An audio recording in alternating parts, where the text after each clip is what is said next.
नमस्कार, आप देख रहे हैं विंध्या टाइम्स। मैं हूं आपके साथ प्रियेश पांडे। वर्ल्ड के दूसरे सबसे हाइट वाले व्यक्ति और एशिया महाद्वीप के सबसे लंबे व्यक्ति आज हमारे साथ मौजूद हैं।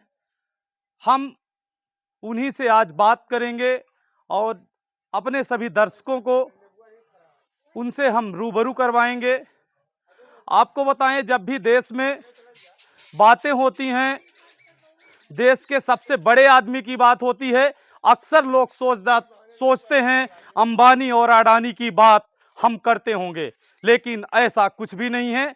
आज एक ऐसे शख्स हमारे साथ मौजूद हैं जो देश के सबसे लंबे व्यक्ति हैं, जिनकी हाइट 8 फीट 1 इंच बताई जा रही है। Guinness world book of record में अपना नाम भी दर्ज करा चुके हैं। सीधे आइए हम उन्हीं से रूबरू होते हैं। सर, विंध्या टाइम्स में स्वागत है आपका, बहुत बहुत स्वागत है। समस्त आपकी टीम को मेरा प्रणाम और आभार। इस समय हम मझगुआ गांव में स्थित हूँ।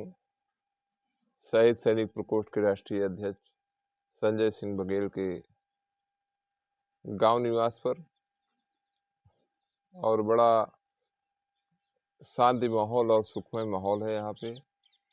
और यहाँ के लोगों का बड़ा व्यवहारिक रूप बहुत अच्छा है। सबके दर्शन हुए, सबको मैं प्रणाम करता हूँ।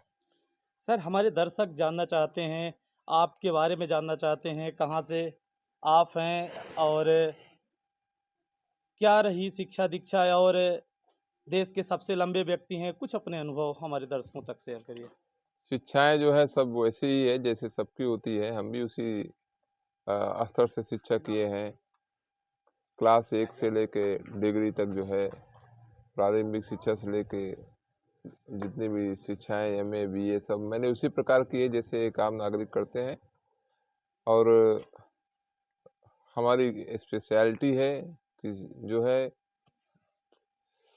कि मैं विश्व का दूसरा सबसे लंबा व्यक्ति हूँ और एशिया का प्रथम स्थान रखता हूँ। और पहली बार मैं सतना और रीवा विंध्य की धरा पर प्रथम आगमन पर यहाँ के लोगों से मिलजुल कर मैं काफ़ी प्रभावित हूँ। और मेरा मेन उद्देश्य थोड़ी सी नसों में तकलीफ होने की वजह से हमारे संपर्क में सैनिक सेवा समिति के प्रकोष्ठ के राष्ट्रीय अध्यक्ष संजय सिंह बघेल द्वारा हमारा संपर्क हुआ। आपने हमसे करीब 1 महीने हमारी इनकी बातचीत हुई कि हम आपका ऐसा ट्रीटमेंट कराएंगे। आयुर्वेदाचार्य डॉक्टर मालवी राजधर मालवी जी हैं, उनसे आपको हम आयल थेरेपी दिलवाएंगे और आपकी समस्या दूर हो जाएगी, जो कि दूर हो गई। 5 दिन का मेरा थेरेपी था और उसी प्रक्रिया में मैं पूर्णतः स्वस्थ हूँ। और संजय सिंह बघेल जैसे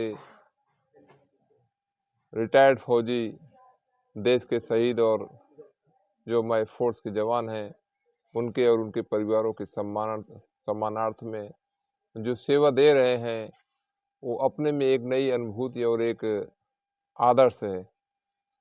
तो इसी प्रकार सतना वासियों से मेरा जो है और मध्य प्रदेश की सभी जनता से अनुरोध है कि ऐसे ही सामाजिक कार्यों में सहयोग करना चाहिए, चाहे हमारे शहीद सिपाही हों, चाहे और कोई ऐसे योद्धा हो जो हमारे देश के लिए अपनी जान को न्यौछावर कर चुके हैं।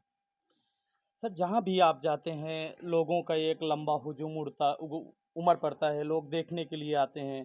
आपसे एक फ़ोटो के लिए लोग लाइन में खड़े होते हैं और आपसे एक फ़ोटो लेते हैं। उस समय आपको कैसा लगता है जब लोग आपके पास आते हैं एक फ़ोटो के लिए? देखिए, लंबाई हमारी बहुत अद्भुत है और 8 फीट 1 इंच लंबाई कम नहीं होती है। तो मेन आकर्षण यही है। और हाव भाव विचार से लोग प्रेरित होते हैं और हमारे साथ जो है खुश रहते हैं, हमारे साथ फोटो सेल्फी लेते हैं। और उनको भी पता है कि मैं एक ऐसी विभूति से के साथ फोटो ले रहा हूँ जो पूरे विश्व में अपना नाम का दबदबा कायम कर रखा है। विभूति की बात जब आती है, तो देश की सरकार जहां एक तरफ पूरे देश में अलग-अलग विभूतियों को अलग-अलग सम्मान और अलग-अलग पदवी और अलग-अलग तरीके से सम्मानित करती है। सरकार ने, आप उत्तर प्रदेश से मूलतः बिलॉन्ग करते हैं, सरकार ने आज तक आपके लिए क्या किया? 2017 में माननीय राष्ट्रीय अध्यक्ष अखिलेश यादव जी ने समाजवादी पार्टी के जब मुख्यमंत्री थे तो हमको जो है सम्मानित किया था आपने, और उसी समय समाजवादी पार्टी में स्थान दिया, मुझे अपनी सदस्यता दिलाई। और सम्मान चाहे एक बार हो, सम्मान चाहे कई बार हो, सम्मान का कोई स्थान नहीं होता, सम्मान का कोई जगह ले नहीं सकता। तो सम्मान मिल चुका है और अभी गवर्नमेंट का थोड़ा सा केयर आपके लिए उनको चाहिए कि थोड़ा ध्यान दे हमारे रहन सहन, खान पान और स्वास्थ्य के लिए, ये गवर्नमेंट को करना चाहिए। सरकार की तरफ से भी आपको क्या व्यवस्थाएं मिल रही हैं उत्तर प्रदेश सरकार की तरफ से? सरकार की तरफ से कोई व्यवस्था नहीं है, मैं सेल्फ डिपेंडेंट हूँ और सरकार को जो व्यवस्था करनी चाहिए, सरकार अपने आप में स्वयं में उलझी हुई है और अपनी राजनीति की जो है ऐसी गहराई में है कि और कुछ दिखता नहीं उसको। देश के सबसे लंबे व्यक्ति की तरफ सरकार की क्या निगाह नहीं गई अभी तक, या फिर इग्नोर कर रही है? निगाह उगाह सब गई है, जो है सब जानते हैं। अभी मैंने डिप्टी सीएम ब्रजेश पाठक को भी एक अपने हमारा जय हिंद अभियान संचालित होता है उसमें शामिल किया, सब जानते हैं। लेकिन गवर्नमेंट जैसे तालाब में मेंढक की तरह बैठी अपना ही संसार बसा के रखती है, उसको तालाब के बाहर से कोई मतलब नहीं, उसी प्रकार से होती है सरकारें, गवर्नमेंट। मेरा तो ये मानना है कि आप देश के एक रत्न हैं और ऐसे रत्न को सजो कर रखना सरकार के भी सम्मान की बात होती है। सरकार को क्या कहना चाहेंगे हमारे चैनल के माध्यम से, क्या करना चाहिए उसे? देश की सरकार हो या प्रदेश की? मैं गवर्नमेंट से, सरकार से यही एक गुजारिश करूंगा कि केवल हमें ही नहीं, हमें जैसे हमारे और खिलाड़ी हैं जो खेल जगत में अपना नाम कमा चुके हैं और देश का नाम रोशन कर चुके हैं, इसके साथ साथ आम जनता का भी ख्याल रखें और आम जनता के हमारे देश के शिक्षा और गरीब निवारण के विकास में उनका पूरा पूरा सहयोग रहना चाहिए। और जो हमारा ग्रामीण क्षेत्र जो है आज भी विकासहीन है, अभी दूर दूर तक कोई विकास का काम गांव में नहीं होता है। तो मेन जो है गवर्नमेंट को शहर के साथ साथ गांव का भी देखभाल करना चाहिए और सभी छोटे से बड़े वर्गों के लिए जो है एक समान रूप से जो है कार्य करना चाहिए। हमारे दर्शक के परिवार के बारे में आपके जानना चाहते हैं, जिन माता पिता ने आपको जन्म दिया और आज आप देश के सबसे लंबे एशिया महाद्वीप के व्यक्ति हैं, अपने परिवार के बारे में कुछ बताइए।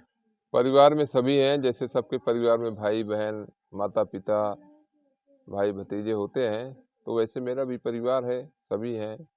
मैंने शादी नहीं किया है, देश के समाज सेवा में अपना कार्य देना चाहता हूँ, कार्य करना चाहता हूँ। और सामाजिक रूप से जो है परिवार की एक अहम भूमिका होती है। परिवार ही अपने हर एक सदस्य का ख्याल रखता है, किसी भी रूप में, चाहे अनदेखा ही करके ख्याल रखता है, लेकिन परिवार ही अपने फैमिली, अपने मेंबर को जो है अच्छे से रखता है।